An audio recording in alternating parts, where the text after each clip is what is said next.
Hey everybody, and welcome back to another video in Gentry Gallery. Today we're going to be looking at this really cool World War II issued knife.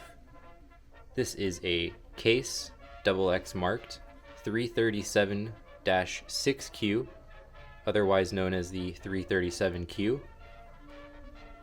These are commonly associated with quartermasters, but in reality, this knife was issued to both the Army and the Navy for a lot of different uses.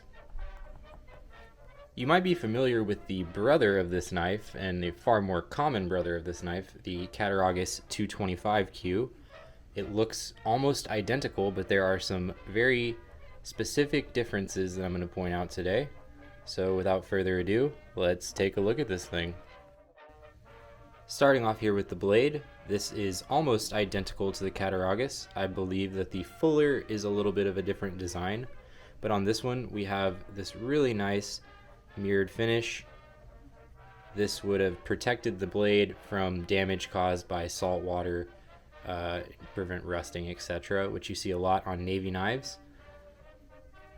Down here at the guard, we have this nice teardrop shaped simple guard, very beefy, and it just protects that front index finger when you're holding the knife. The grip on this, moving down to that, is a stacked leather washer with slats cut into it.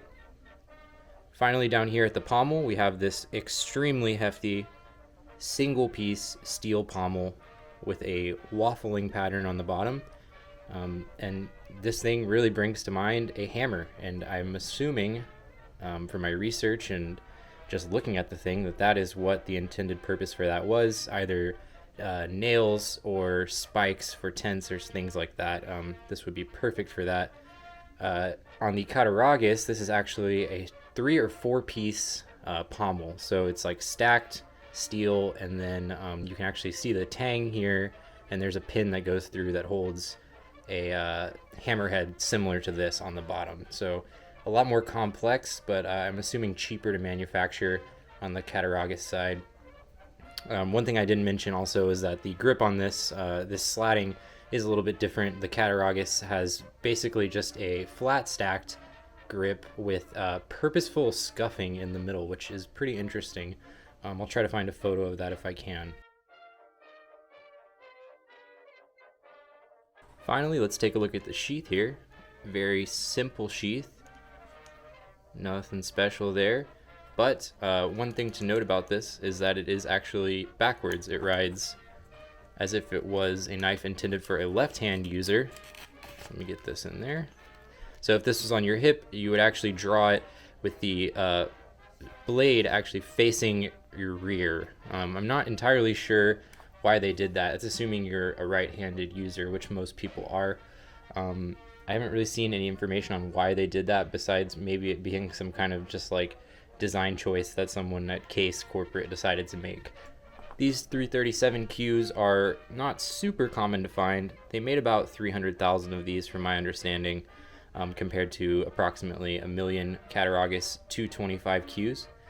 So if you find one of these in good shape, I'd say pick it up. They sit anywhere from $100 to $300 depending on condition. And despite what a lot of people will tell you, these were not exclusively issued to quartermasters. A lot of combat guys carried these knives, and you hear a lot of stories about the utility and use of these, because this is a thick piece of kit. I mean, this thing has got to be the heftiest knife that was issued in World War II, maybe outside of some one-off contracts and things like that. But this is a beefy blade. I would be very, very, very happy to have that given to me for all-purpose use. So that's all I really have to say about this knife. If you enjoyed this video, feel free to like and subscribe to the channel. I post content like this all the time. And if you're into military stuff, combat knives, and general 20th century curiosities, feel free to check the rest of the channel out. Really appreciate y'all watching. Have a good one.